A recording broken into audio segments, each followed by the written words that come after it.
Excellences, Mesdames et Messieurs, honorables invités, chers partenaires et amis de la République démocratique du Congo, mes très chers compatriotes. À l'heure où le Conseil des droits de l'homme tient sa 60e session, la République démocratique du Congo a souhaité porter dans ce cadre la voix d'un peuple meurtri qui réclame vérité et justice.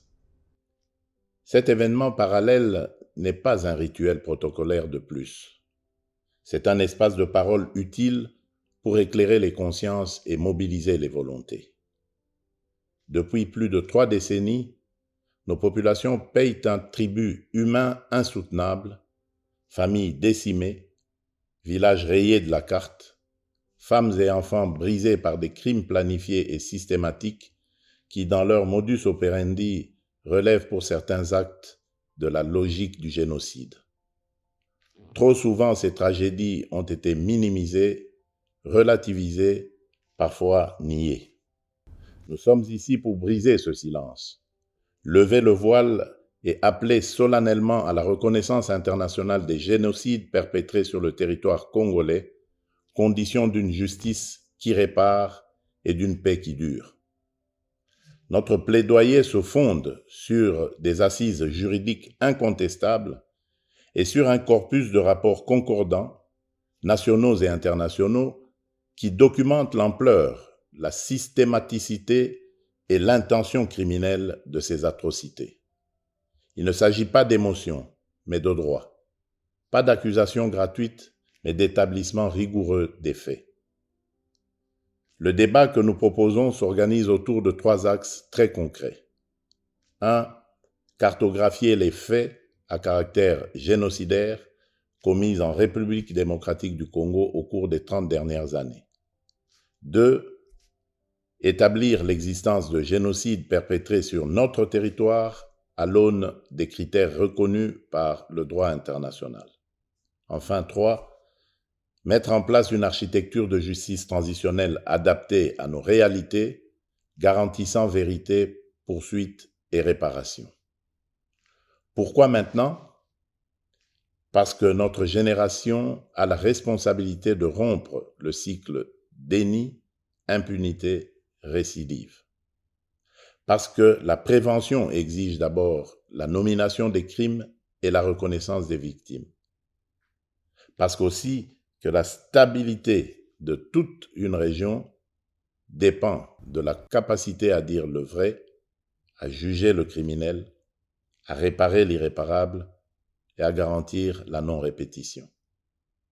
À cet égard, nous réaffirmons notre ancrage dans la Convention pour la prévention et la répression du crime de génocide du 9 décembre 1948 et dans l'ensemble des instruments pertinents du droit international. Notre démarche est conforme à ces principes. Elle vise la vérité, elle exige la justice, elle appelle à la réparation.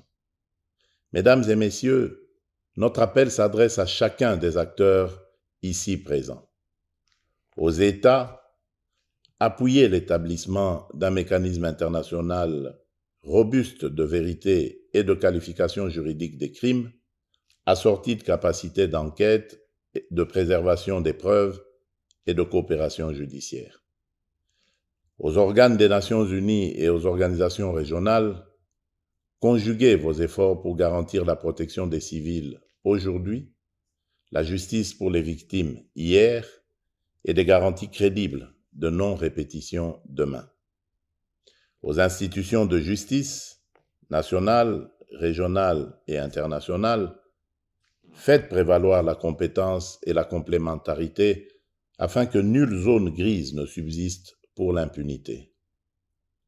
À la société civile, aux survivantes et aux chercheurs, votre travail de documentation, de mémoire et d'accompagnement est la clé qui ouvre la porte de la reconnaissance et de la réparation. Nous vous rendons hommage. Ce combat n'est dirigé contre aucune communauté. Il est mené pour l'humanité. Reconnaître un génocide, c'est protéger l'avenir en refusant l'oubli et le relativisme. C'est aussi accepter que la paix ne se décrète pas, elle se bâtit sur la vérité et la justice dans l'esprit de la réconciliation, avec des mesures concrètes de réparation, de mémoire et de réintégration des victimes dans la vie sociale.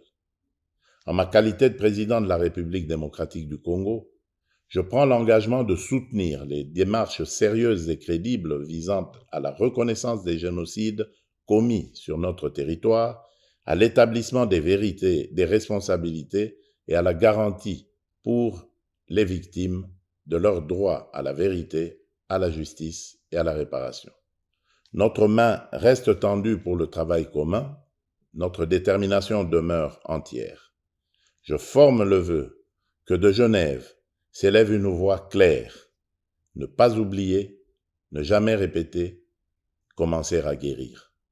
Que cette triple exigence irrigue l'action des institutions, inspire la coopération internationale et honore la mémoire de celles et ceux qui ne sont plus de ce monde.